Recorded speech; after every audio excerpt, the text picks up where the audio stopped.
Go. Hello, we're back again. We got David and Don and Don. We're discussing or using as a launch pad Kent Hovitt's work of What on Earth is Happening. What on earth is about to happen, for heaven's sake? In this new DVD series, Dr. Hovitt covers material originally found in his award-winning Creation Seminary series, but goes further with taking the listener from the beginning of time to the end of time. So David and I have been at this for a year. Who knows how long we will be at this? But we are trying to go through the whole thing. We've turned it into a Tuesday night Bible study and invited people. Don't last. Jesus. Maybe. But we're back. I don't know what we're studying tonight. David never tells me so. Studying the flood, and something that the old professor might like. As far as I know, he gave his scripture, I gave mine. Yeah. It's up to people to choose. Well, we got a lot of things to talk about tonight, so let's get into it.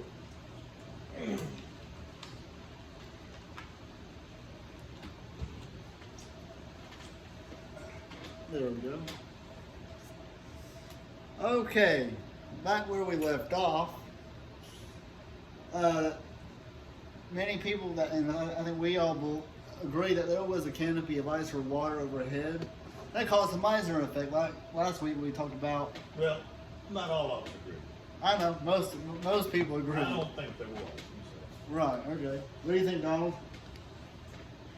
Is there a layer of water and ice around the world? Absolutely, and the evidence is very clear of that. How it broke In the flood. is the question. I know it caused the flood. I know it caused the ice age. What specifically broke that layer of ice and stuff is, in theory, and you know what's in theory though? Probably a lot of theories about it. There's a lot of theories, and that's because there is no one who observed it. Yes. And it cannot be repeated, therefore it can never be fact. Scientifically studied, yeah. Yeah. But we can study the results and the consequences of an event and come up with some reasonable theories of what caused it.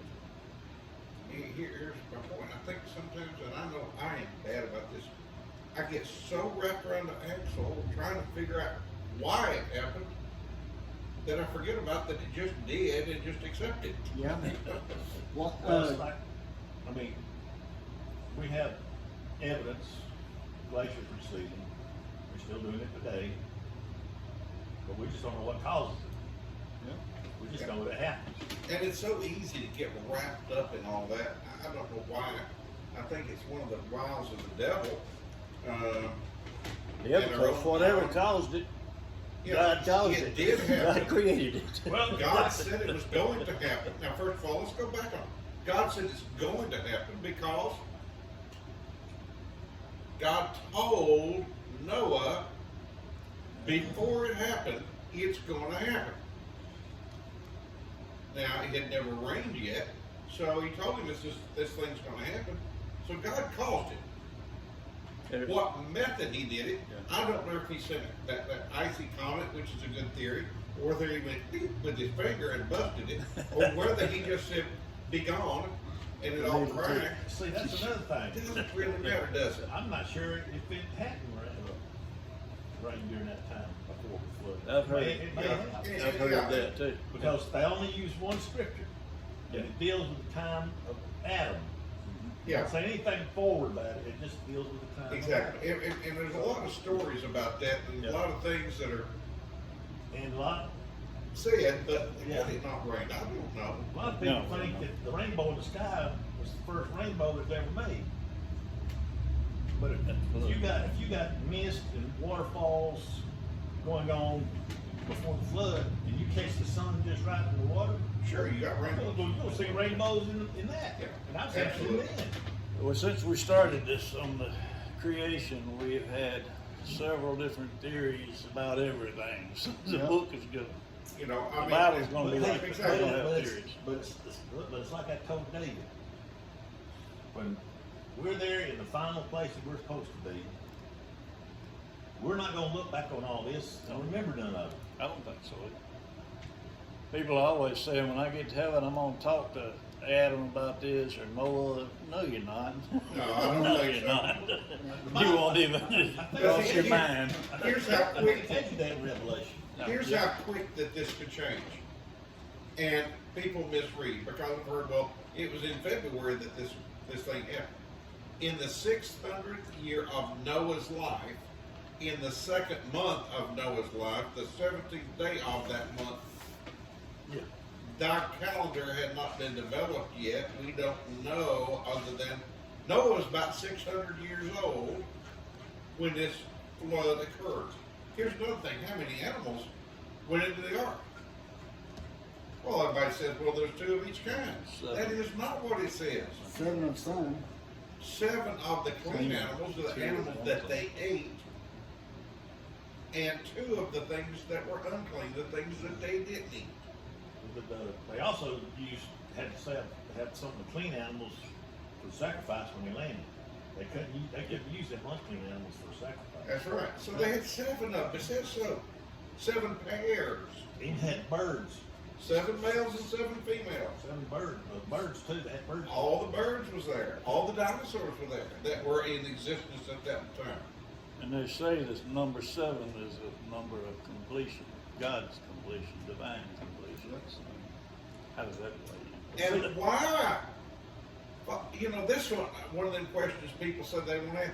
Why did he bring the mosquitoes? Yeah, really. I think they evolved that. Of all the things you could, Father God, you could have left the scooters, let them go. Ticks and fleas, I almost said what you did. How about the ticks and fleas? You couldn't let the ticks and fleas and scooters alone. I told my And cockroaches. Yeah, really. Hey, it's flicks and teas. Exactly. So anyway, there's a lot I of had that on my mind. I almost said it. there's a whole lot of bad things that people say that are not based on fact or Yeah. based on biblical scripture that are assumptions. Honestly, some of the stuff has to be assumptions. We just there's gaps of specific detail. In a lot of places. Yeah. I Not think just you'll find here. it. Well, God made a promise in Genesis about a Savior. Now you know He's got to have somebody come out of that flood for that line to come through. And I think all He's doing is showing the genealogy of Jesus all the way back. Yeah. That's all Genesis is for. Well, that's what I said is to about. show the beginning of Jesus' genealogy. That's what I said about Adam and Eve, because it says God created them and placed them in the garden. But then in Genesis chapter 5, it says that God created them, male and female. So it seems possible that Adam and Eve was the first in the line of Christ. May not have been the first people, Yeah. but they were the first in the line of Christ. And you had Makes absolute sense. Cain and Abel and Seth and And goes on. this is the great thing. Genesis is detailed, and it's there's a lot of things that we have to research to understand things. And it ain't got nothing on Revelations. Oh, absolutely. If we were doing this on Revelation, it would absolutely continue until the eastern sky split wide open. We're gonna get there. Oh, I know. I did it for 2.5 years in the Sunday school class. Yeah, But anyway, I did a paper on it. So Yeah? it's crazy. Revelation is out there. Genesis 7 says, all the fountains of the great deep broken up, and the windows of heaven were opened, and the rain was upon the earth 40 days and 40 nights. Now the book of Jasher, which we talked about, a little bit about last week, but this, I think David would like this. BBS last week. Huh? That was BBS last week. I know. Yet Joshua was mentioned in Joshua and 2 Samuel, if you want to read the verses on the screen. Joshua 6:11. Donald, why don't you read that for us, buddy?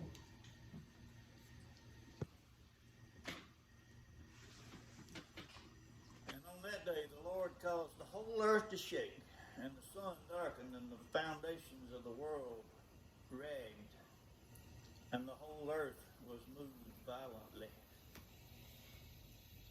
And the lightning flashed, and the thunder roared, and all the foundations in the earth were broken up. So our ideas, the sudden dump of ice in the poles caused the Earth's crust to crack, which makes sense. But yeah, just theory. Yeah. That's why it's our ideas. Releasing the fountains of the deep, the rapidly spreading of ice caused the ice age effects. The burial of the mammoths, the wobble of the earth for the next few thousand years, the collapse of the pre-flood canopy, and the earth to be completely covered by H2O. Or H20. Wait, David, you have anything? No? Don? We're good? And we're coming upon David's territory. Genesis 7:19. David, why don't you read that for us, buddy?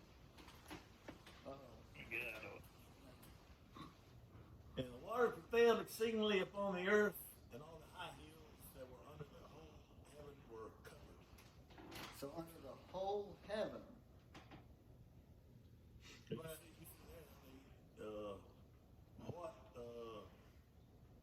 What version did you got there? King James. You find some version that'll say mountains. Because the same Hebrew word for hills and mountains is the same thing. Yeah. So Well, and I'm going to read just real quickly from the Amplified Bible. Do it, Don. The waters prevailed so greatly and were so mighty and overwhelming on the earth. A lot of magic. Big flood. So that all the high mountains everywhere under the heavens were covered. Under the heavens, everything on the surface, all dry ground was covered with water. It was a global flood. It covered everything. he missed it. That week I did the Psalms 104. Flood, yeah. Yeah, he missed it. It just, some people think it was a localized flood. It Yep. was not. It was Local flood. Well, I used Psalms 104 to show that it was just But David, let's check this out. I didn't bring my cell phone tonight. Well, archaeological evidence and core drilling proves it was a No, global. no, wait a minute. I used the Bible. I didn't use archaeological drilling. I used the Bible to show that it was a partial flood. Okay. And that was Psalms 104. Well, let's hold on now. Okay. Let's get into What it. did you say? Huh? Psalms 104. Yep.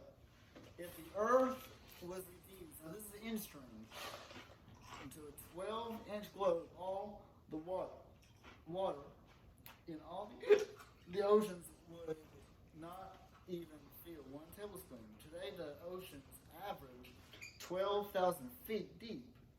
If the earth were smooth, the water would be 8,000 feet deep, 1.5 miles everywhere. Pretty interesting theory, because it says that the mountains arose, the valleys came down, and the waters rushed off. So if, Don, I need your eyeballs on this. So if all the earth were to be smoothed out, which would be really hard to do, but the water would cover the entire earth 8,000 feet deep everywhere. Well, it Which actually is says 15 interesting. cubits above the highest mountain. I wanted to ask you about that. What by being deep? Yeah, if the earth were smoothed out, it would be underwater. When the Bible says in Psalms Right. It only had to be a local flood. Right. But this is science. Science, though. But I'm using Psalms 104. I'm not using science. I know. Science proves. If you want to use science, let me read this to you. I think it's the last time I wrote this.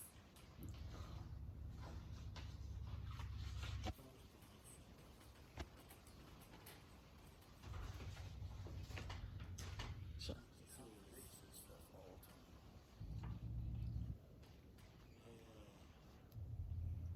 Genesis 8:11, the dove that Noah sent out brought back an olive leaf, priest of God.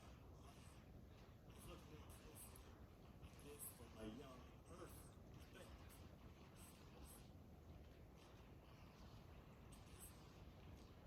In order to prove the flood and the necessary erosion that took place in the possible rock layers we see today, two young earth creation science theorists, Baumgartner and Barnett, worked out a simulation of the current patterns and speeds if the entire globe was covered in water. The important thing is to note here is that the water currents were at least 131 feet per second, or more than 89 miles per hour. Actual speeds vary between 89 and 194. These are the velocities over continental land masses as the higher currents force gyros over the continents. All that velocity, all previously existing trees would have been torn from the roots, and there would be no living trees or plants to survive the flood. So where did the olive leaf come from? It would have to be a leaf from the seedling which the dove brought back, because none of the pre-existing trees would have survived. And I know from farming experience, That is a good point. Now, That is a good point. I know from experience from relatives and stuff, if you overwater a plant, it dies. Sure will. yeah. However, they're using current geography for a past that was not like that. You see, that you can't take the results and then do the experiment again and expect to get the correct results.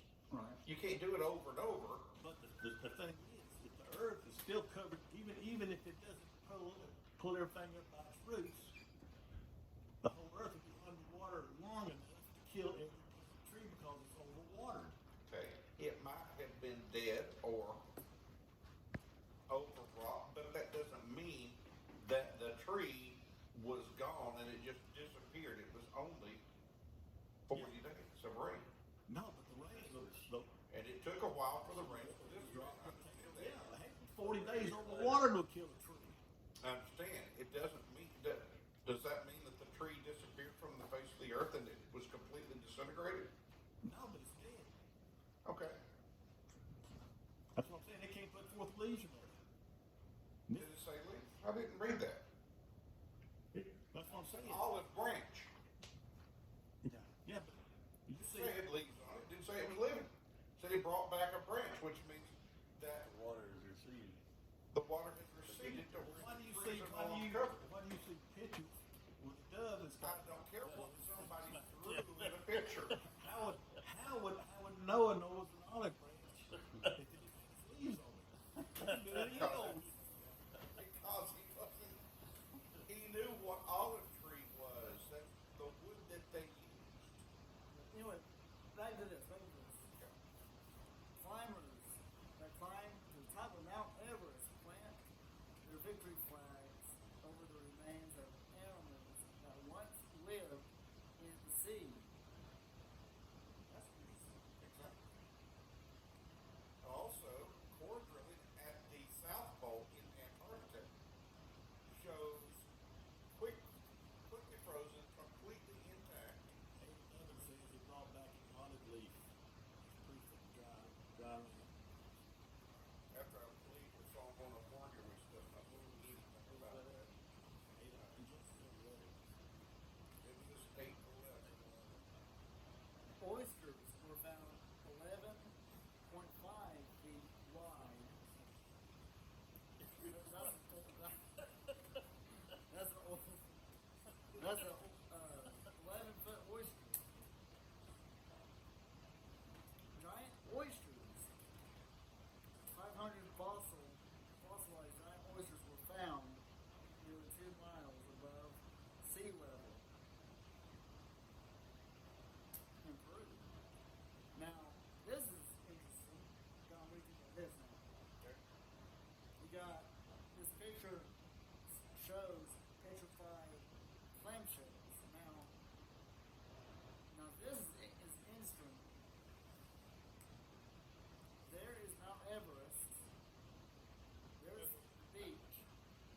Well, it's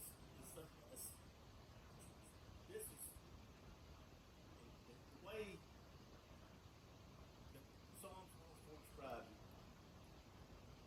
and the earth's landmass is made 80% from volcanoes. Volcanoes are always rising. They're always bringing this up. Mount Everest at one time was a volcano. So if it's rising up, it's taking this stuff with it. As it rises, it ain't being left there because it's covered with water. It's being brought up from the seabed because it's making a volcano. I read absolutely nothing other than the scripture. Not one word of what you just wrote. I just read the thing. That's not in scripture either. You're just saying that's where they found it. Yeah, but too, as you read some Psalms, you have to understand Psalms, every single one of them was a song of praise. Say that it is They are still. But say you, Praise. like I said, you weren't here when I read that stuff. You have young earth creationists like Matthew Henry in their commentaries telling you that Psalms 104 is creation. Well, I think that they're wrong. It's a song. There's 12 other there's about 12 others on my list. It said Psalms 104 is creation, and you can have a song about creation. I understand that. I'm sitting here reading it, but nothing none of these words are what you just talked about what Psalm 104. It is about creation. You can go to some Bibles and it'll tell you when you get to Psalm 104, it's about creation and, or some kind of title like that. But did y'all know that even fragile items like eggs are often found fossilized? Yes. Isn't And how this is a one? fossil created? It's created when they're completely covered, typically with mud, so that oxygen is blocked out from them, Yeah. so that they harden, because they don't, with oxygen, with the air around them, they would rot. Yeah. If they're completely encased in heavy mud like that, then they fossilize. That's the only way it happens. This guy found a giant fossilized jellyfish. That must have been fun. Yeah. That big? Yep. That's got a lot of stingers on it. Oh yeah. Yeah, the fountains of the great deep broke up. Remember last time we talked about the spinning top? It wobbles. So Psalms 136, to him that stretched out the earth above the waters. And Genesis 1 says that there were, in the beginning, God created the heavens and the earth. The earth was without form and void. And the Spirit of God hovered above the face of the waters. So it's kind of, same thing. So, back to Ken Hovitt's ideas. yeah. Well, this is our ideas, yeah. The earth is also busted up. That, in my opinion, would be due to the fountains of the great deep bursting forth. And there are still hot water vents in the oceans, which is pretty cool. You got some glaciers out west. Yeah. Guys, what do you call them? Geysers? Water geysers. Oh, faithful. Yeah, Yep. still shooting up water. So the Earth right now has 17 layers, if that interests any of you, which, like we mentioned before, with the fountains of the great deep going up, it would come right here, and the waters would rush off that way and that way, which would create glaciers and all that. You got pre-flood mountains, which were, not very big, and the pre-flood sea, which is, the earth was created to be inhabited. Hot water came shooting out, killing everything within a few hundred miles. It's interesting. And this is the fountain, their depiction their theory of the fountain, yeah, of the fountain breaking open. And there's some geysers. Now, what about diatoms? Anybody know about diatoms? Diatoms accumulate slowly at the bottom of the ocean. It may take 1,000 years to accumulate 1 inch of diatoms. That's kind of like a black coral. Yeah, this is diatomaceous earth. And it is interesting. Don, why don't you read that for us? Give me glasses. It is used for swimming pool filters, detergents, fertilizers, insulation, soundproofing, paper finishes, bricks, paint, thickeners, oil dry, insecticides, polishes, cat litter, paint removers, and sources of other things.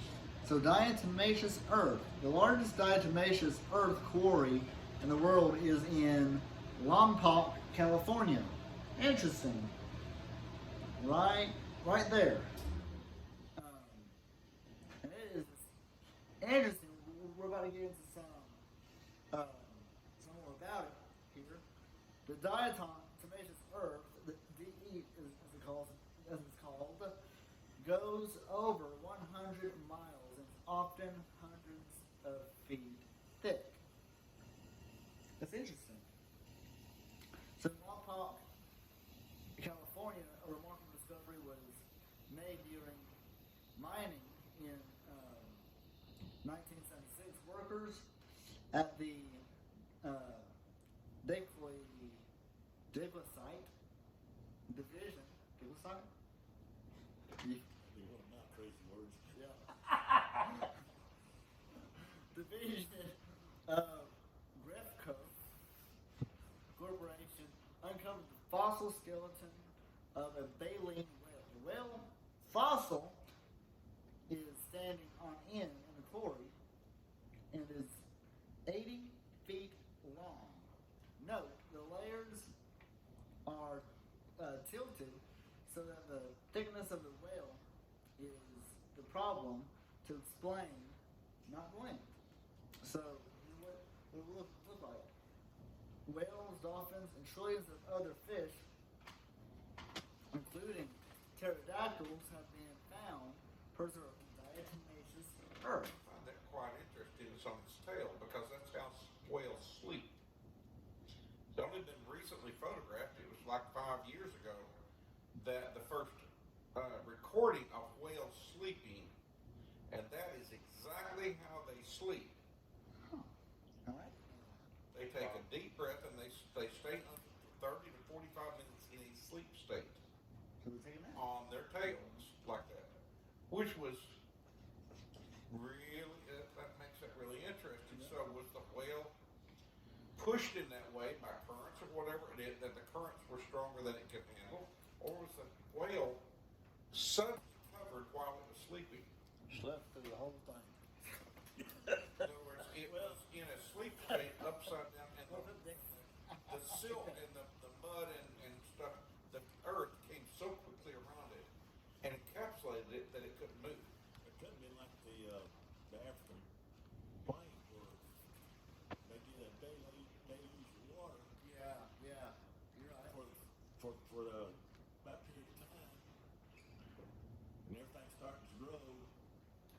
Will you hand me that red Sharpie?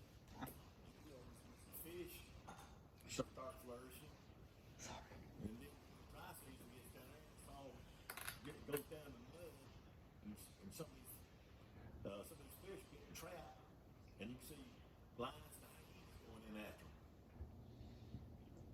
Well, this is a lot more than that because those are captured and eaten. They are not completely covered to where they can become fossils because you have to be covered so deeply that But if you didn't have lions and hyenas, it would be.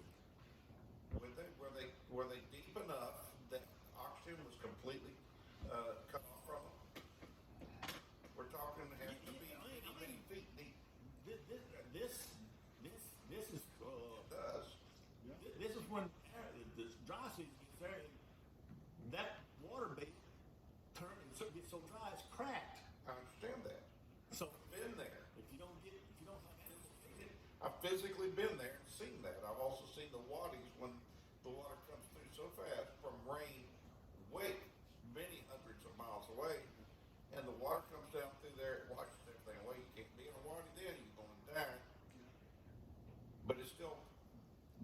cover the stuff that's in the wadi Yeah. with enough feet to block out all oxygen. There's not enough material in those floods. True. Been there, done that, lived there. Don't ever want to go back.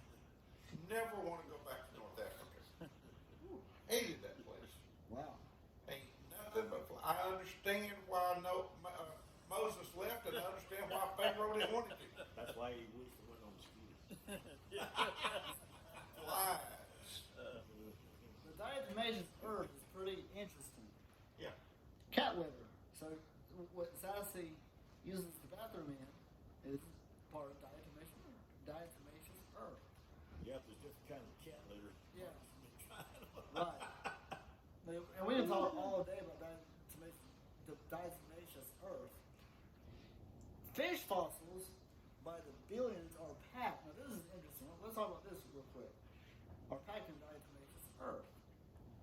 So, in several instances, the fish gills are out, that which means they're in a hurry trying to get out of there.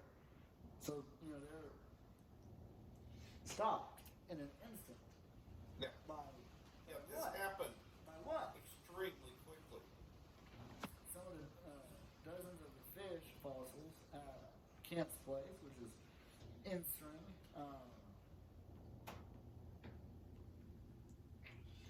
Yep, chalk cliffs. Again, chalk is part of diatomaceous earth, diatoms. Creta is Latin for chalk, Creta. So if you're in a Latin state, you can say, hey, can I have some Creta? No, oh, thank you. At least I don't have to. There is so much chalk in the evolutionists call this is the Cretaceous age. Isn't that amazing that they take the word for chalk to create an age to name something? Yep. So chalk is part. So whenever you're writing something with chalk, you can say, "Well, I'm Writing something from Cretaceous. from period. the Cretaceous period." And Genesis 7:18 states, "And the waters prevailed and were increased greatly upon the earth, and the ark went upon the face of the waters." Our ideas here in the first few months of the flood, dead animals settled out and were buried. The swirling waters deposited great piles of dead plants and animals that became coal in the fossil graveyards. You ever heard of the fossil graveyards, which is pretty cool to study and think, research over the next few hundred years. You ever play with one of those? I but Yeah, that was popular when I was. it's a little sand ball that you can tilt and Yeah, it you makes could different, make different art. different You layers. remember those, Don? Yeah. Yeah, that was popular back when we was probably, 10 to 15 years of age. Oh, really? Around 10 and 12.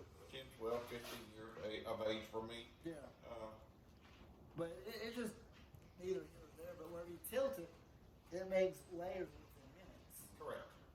I don't know. Actually, within seconds. Within seconds. What I say next? And because, just as we discussed, the animals that were found fossilized that had, or frozen, that had food in their mouth. Fossilized also, they had food in their mouth. It happened so quickly. Not months. It happened in minutes. They wouldn't have had food in their mouth. It had happened over months. Yes, over months there was a lot more silt and movement and a lot more settling down. But the simple fact is that this happened in minutes. So, and it was also extremely, the mud that was deposited hundreds and often thousands of feet of Mudslide. Yeah. yeah. Well, this diagram shows the rock materials carried by a system. The name of the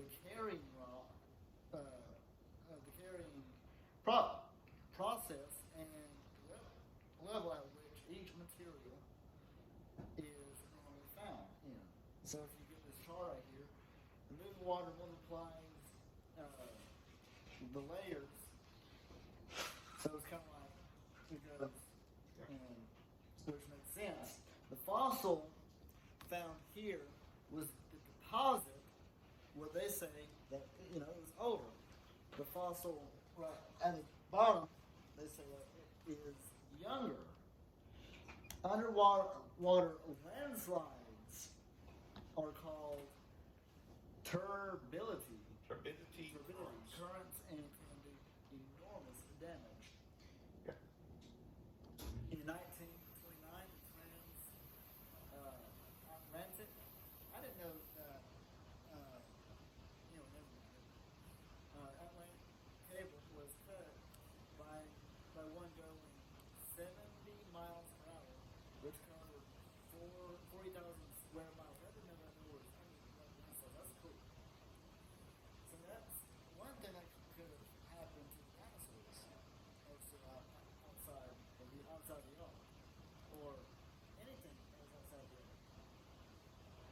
Strange stories, amazing facts, baby. Amazing facts.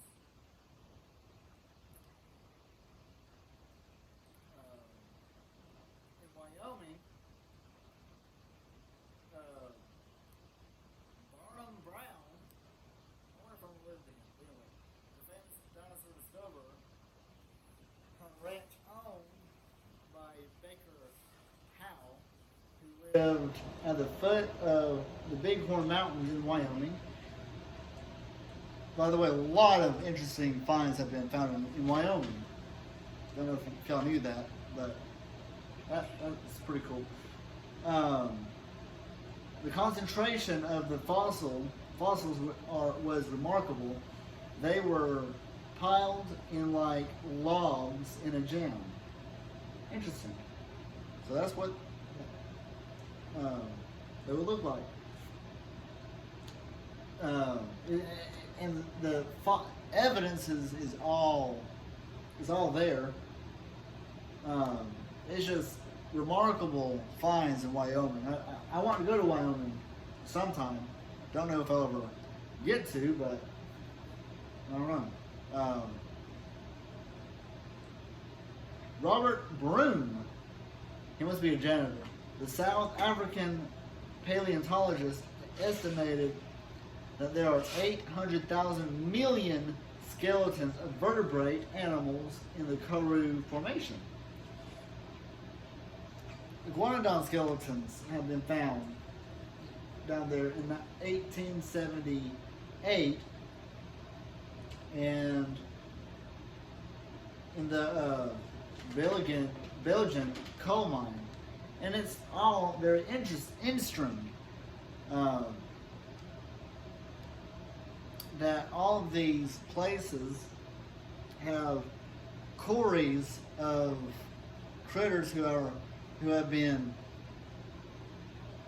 meshed together within, like Don said, minutes, maybe even seconds,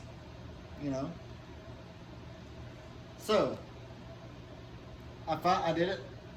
We're going in that session here and made it to where I wanted to. So, we'll be back.